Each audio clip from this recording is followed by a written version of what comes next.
नमस्कार, मुंबई के जोगेश्वरी इलाके से मैं Sohit Mishra city express show लेकर आपके सामने हाजिर हूँ। शो की हम शुरुआत करेंगे किसानों की खबर के साथ। दिल्ली यूपी सीमा पर गाजीपुर बॉर्डर पर धरने पर अड़े राकेश टिकैत के समर्थन में अब सियासी पार्टी के नेताओं में होड़ लगी हुई है। कई नेता जो है उनको समर्थन देते हुए दिख रहे हैं। उनके आंसुओं के वजह से अब हजारों किसान उनसे जुड़ चुके हैं। तो वहीं लोनी से बीजेपी विधायक के खिलाफ अब पार्टी के अंदर खाने ही आवाज उठने शुरू हो चुके हैं। देखिए रविश रंजन शुक्ला की रिपोर्ट। गाजीपुर बॉर्डर पर शनिवार को हजारों किसानों के बीच राकेश टिकैत सड़क पर बैठे हैं। उनके समर्थन में मुजफ्फरनगर, बागपत और मथुरा के साथ तमाम जगहों पर पंचायतें हो रही हैं और राकेश टिकैत को फांसी पर लटकाने की मांग करने वाले बीजेपी विधायक नंदकिशोर गुर्जर के खिलाफ उनके ही पार्टी के भीतर आवाज उठ रही है। बहेटा गांव ने तो पंचायत करके नंदकिशोर गुर्जर के गांव में घुसने पर ही पाबंदी लगा दी। विचारधारा पे गांव समाज पंचायत करके इसका बहिष्कार करता है।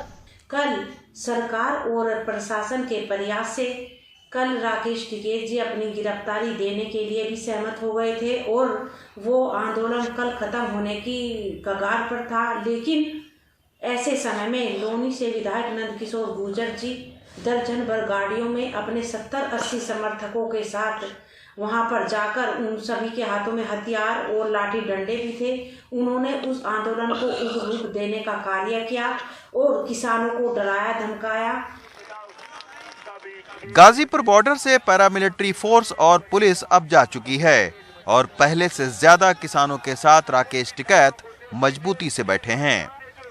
गांधी जी की शहादत दिवस के मौके पर यहां भी किसानों ने उपवास रखा और राकेश टिकैत ने कहा कि सरकार के साथ बातचीत के दरवाजे अभी बंद नहीं हुए हैं। कोई बातचीत आगे अगर करना चाहे सरकार आपके साथ, हाँ तो सरकार से तो बातचीत होगी। बिना सरकार के बातचीत के काम होता है भाई। सरकार है, उसी से ही तो मांग करेंगे। अच्छा, हाँ, उसी से तो मांग करेंगे, उसी से ही तो बात होगी। तो आपको लगता है 2-4-5 दिन में सरकार के साथ बातचीत हो सकती है? उम्मीद है हमें, उम्मीद है। अब उत्तर प्रदेश ही नहीं, पंजाब से लेकर हरियाणा तक से किसान और दूसरे संगठनों के लोग राकेश टिकैत को समर्थन देने पहुंच रहे हैं। साहब ने जो अपना मन बदला, जैसे उन्होंने कहा कि वो मेरा विचार नहीं था, वो विचार एकदम से आया है। वो विचार जैसे ही बदला और उनकी आंख से आंसू निकले तो लोगों ने सोचा कि ये पहले अधिकार की लड़ाई थी, लेकिन अब ये अपने अभिमान और अपनी इज्जत की लड़ाई है। जब से मोदी सरकार आई है तब से कोई भी आंदोलन इनके खिलाफ खड़ा होता है, कोई भी आवाज इनके खिलाफ खड़ी होती है तो ये उसे दबाने की कोशिश करते हैं। हम किसान हैं, हम ना पहले किसान फिर बाद में सरदार हैं, क्योंकि हमें खाने को किसानी ही देती है। फिलहाल गाजीपुर बॉर्डर का धरना शांतिपूर्ण तरीके से चल रहा है। किसान उत्साहित है और राकेश टिकैत के चलते किसान नेता अपनी साख बढ़ाने में कामयाब होते दिख रहे हैं। किसान नेताओं का मनोबल तोड़ने के लिए गाजीपुर में राकेश टिकैत समेत 2 किसान नेताओं को दिल्ली पुलिस ने नोटिस भी दिया। लेकिन अब गाजीपुर बॉर्डर पर हजारों किसानों की भीड़ और धार्मिक झंडा फहराने वालों से दूरी बनाने के चलते किसान नेता फिर से फ्रंट फुट पर हैं और प्रशासन बैक फुट पर दिख रहा है। गाजीपुर बॉर्डर पर प्रेम सिंह के साथ रविश रंजन शुक्ला, एनडीटीवी इंडिया। शुक्रवार को सिंघू बॉर्डर पर हुए हिंसा में अब तक कुल 38 मामले दर्ज किए गए हैं और कुल 84 लोगों को गिरफ्तार किया गया है।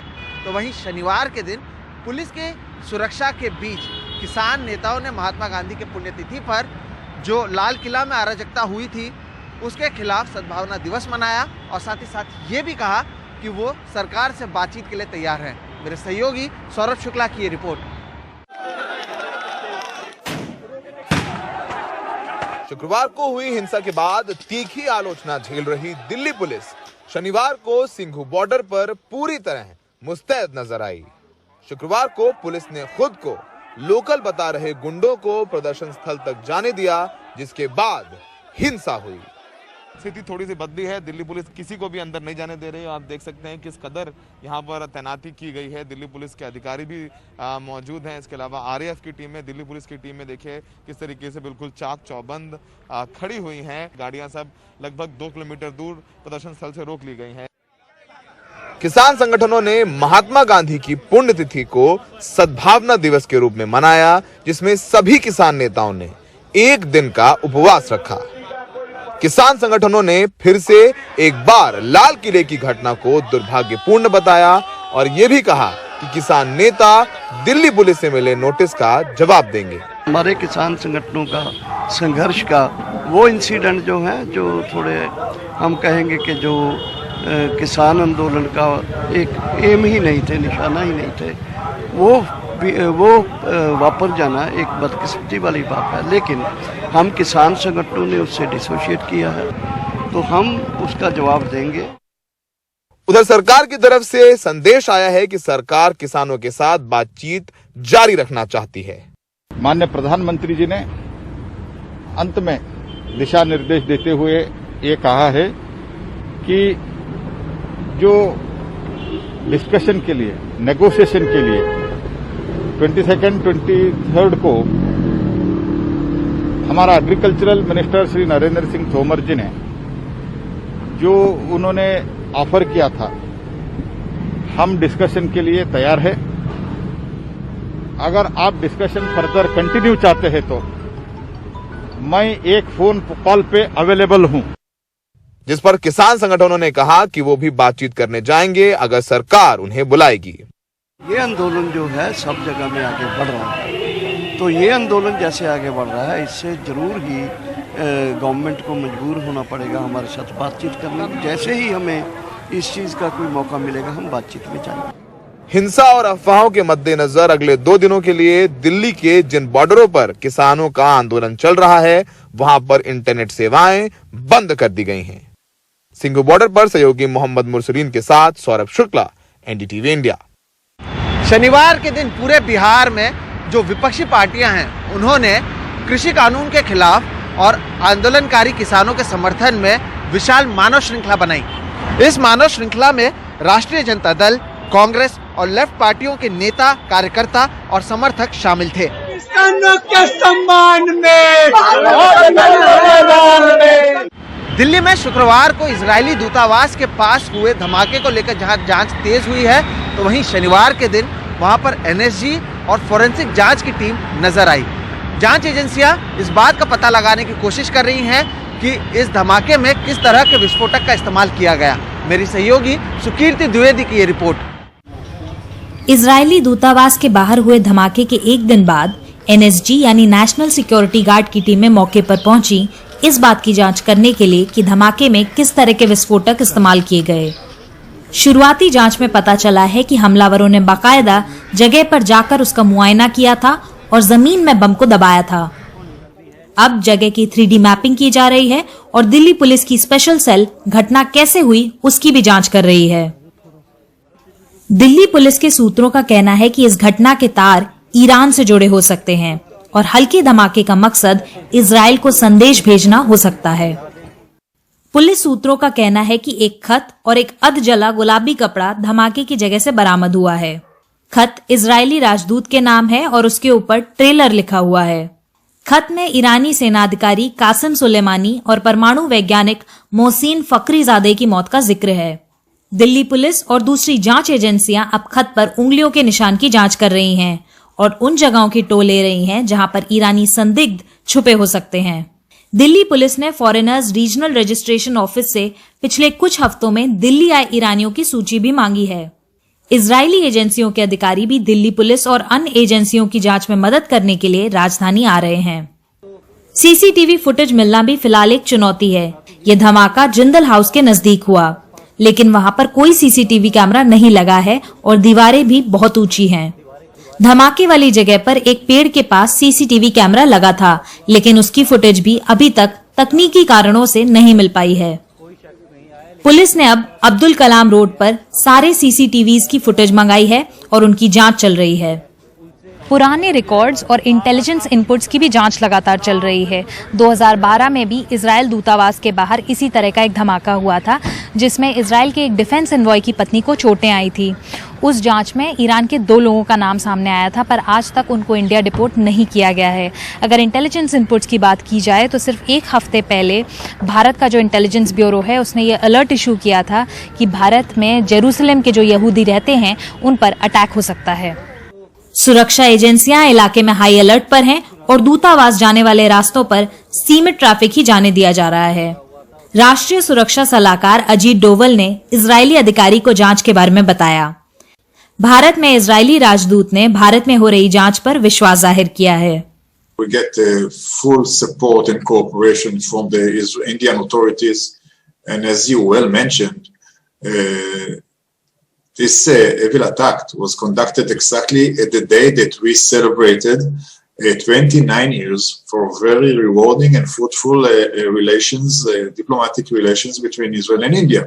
The Minister of External Affairs, Dr. Jaishankar, called our Minister of Foreign Affairs, and also the Foreign Secretary and the NSA called their counterparts in Israel, offered their support, the assurances that are going to take all the measures that are needed, first to protect all the Israeli representatives in India, and of course to fulfill this investigation until we understand who is behind that and bring it to justice. पिछले 9 वर्षों में ये दूसरी ऐसी घटना है जो Israeli दूतावास के बाहर हुई है, और वो भी एक ऐसे इलाके में जो राजधानी का सबसे सुरक्षित इलाका माना जाता है। इस पूरी घटना से राष्ट्रीय सुरक्षा की स्थिति पर गंभीर सवाल खड़े हो गए हैं। नई दिल्ली में मुकेश सिंह सेंगर और कैमरा पर्सन मनु नायर के साथ सुकीर्ति द्विवेदी, एनडीटीवी इंडिया के लिए। शिवसेना के 2 लोगों ने अपनी गाड़ी निकालने के लिए ट्रक वाले को सरेआम पिस्तौल दिखाई। इसका वीडियो सामने आने के बाद पुलिस ने 2 अज्ञात लोगों के खिलाफ मामला दर्ज किया है। औरंगाबाद के एआईएमआईएम के सांसद ने महाराष्ट्र के गृह मंत्री और डीजीपी से एक कार्रवाई की मांग की है। बीजेपी ने इस मामले में शिवसेना पर निशाना साधते हुए कहा कि महाराष्ट्र में गुंडों की आघाड़ी है। फिलहाल इस बुलेटिन में वक्त है एक ब्रेक का। ब्रेक के बाद भी जारी रहेगा सिटी एक्सप्रेस का ये सफर।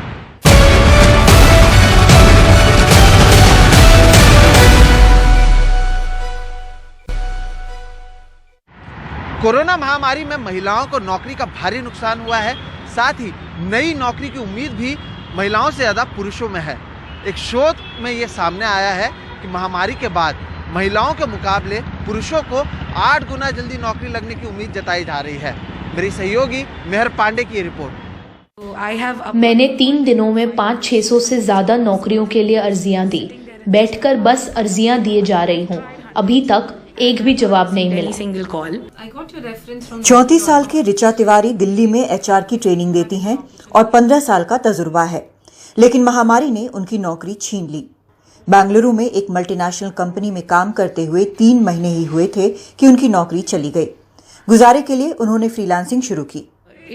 पहले 3-4 दिनों में मैं 1-2 सेशन ले लेती थी। किसी तरह 6 महीने तक काम चलाया। फिर इस साल जनवरी में मैंने हार मान ली। बेंगलुरु में और नहीं टिक पाई। अब वो द्वारका में अपने परिवार के साथ रह रही हैं। महीने भर से नौकरी की तलाश में हैं, लेकिन अब तक कोई कामयाबी नहीं मिली है। हिमांशु शर्मा, जो दिल्ली में 3 साल से नौकरी दिलवाने की कंपनी चला रहे थे, वो गवाह हैं कि अप्रैल में लॉकडाउन के बाद कितनी तेजी से नौकरियां घटी हैं। लॉकडाउन से पहले हर महीने 150 से 200 नौकरियां मिलती थी। लॉकडाउन के बाद वो घटकर 10 रह गई। हमें ऐसी महिलाओं से फोन आते थे जो या तो अकेली थी या अलग हो चुकी थी, जो बहुत तनाव में थी, लेकिन उन्हें आर्थिक हालात भी संभालने थे। शोध से संकेत मिलते हैं कि महामारी में सबसे ज्यादा नौकरियां महिलाओं की ही गईं। 1,70,00,000 महिलाओं की अप्रैल 2020 में नौकरियां गईं। लॉकडाउन या उसके बाद पुरुषों के मुकाबले महिलाओं की दुगनी नौकरियां गईं। पुरुषों को लॉकडाउन के बाद महिलाओं से 8 गुना ज्यादा नौकरियां मिलने की उम्मीद है। बहुत सी मध्यम वर्गीय महिलाओं ने नौकरियां छोड़ दी, लेकिन गरीब महिलाओं के पास ये विकल्प नहीं है। सुजाता गुड़गांव के इस निम्न आय वाले इलाके में रहती थी। पहले वहीं के एक स्कूल में ये खाना भी पकाती थी और बच्चों की देखरेख भी करती थी, लेकिन अब दूसरे लोगों के घरों में काम करके पश्चिम बंगाल के गांव में अपने 2 बच्चों को अकेली पाल पोस रही हैं। हाँ, एक घर में खाना बनाती हूँ, एक झाड़ू पोछा करती हूँ, वही थोड़ा मोड़ा मिलता है, उसी वही चल रहा है मेरा। सुजाता की पड़ोसन बानो बीबी एक कॉल सेंटर में सफाई का काम करती थी, जो महामारी के दौरान बंद हो गया। उनके पति को महीने में चंद दिन ही काम मिलते हैं। अपने 2 बच्चों को उन्हें स्कूल से निकलवाना पड़ा। अब बानो जैसी महिलाएं कर्ज में डूबती जा रही हैं। मतलब मालिक ने लेते हैं मेरे साथ 18,000 रुपया। तो अभी इधर 6 महीने इधर से बंद कर दिया, उसका मालिक करी इकट्ठा बाद में दे दियो। अभी तो पैसा है नहीं तो मैं अभी कहाँ से दूँ, इसलिए पैसा भी 6 महीने से दिया नहीं। आपकी बाकी की फैमिली भी यहाँ नहीं है? नहीं, बाकी फैमिली नहीं। तो मतलब कोई और सपोर्ट या ऐसा? नहीं, कोई सपोर्ट करने वाली कोई है ही नहीं। बस सही मैडम भी करेगी तो करेगी, नहीं तो बार भूखे में मर जाएगी। रोजगार की वापसी की उम्मीद तो है, लेकिन महिलाएं अभी भी इसके दायरे से बाहर हैं। फिर महामारी ने जो बहुत बड़ी असमानताएं पैदा की हैं, वो भी एक चुनौती है। असंगठित क्षेत्र अभी भी जूझ रहे हैं और महिलाएं वर्कफोर्स से बाहर हैं। सोमवार की बजट अनाउंसमेंट में वित्त मंत्री से ये भी सवाल होंगे। सुशील राठी और अशोक महाले के साथ मेहर पांडे, एनडीटीवी इंडिया के लिए। तो वहीं सिटी एक्सप्रेस में फिलहाल इतना ही। आप मुझे, मेरे वीडियो जर्नलिस्ट राजेंद्र दयालकर और हमारी पूरी टीम को दीजिए इजाजत। देश और दुनिया की बाकी खबरों के लिए आप देखते रहिए एनडीटीवी इंडिया। नमस्कार।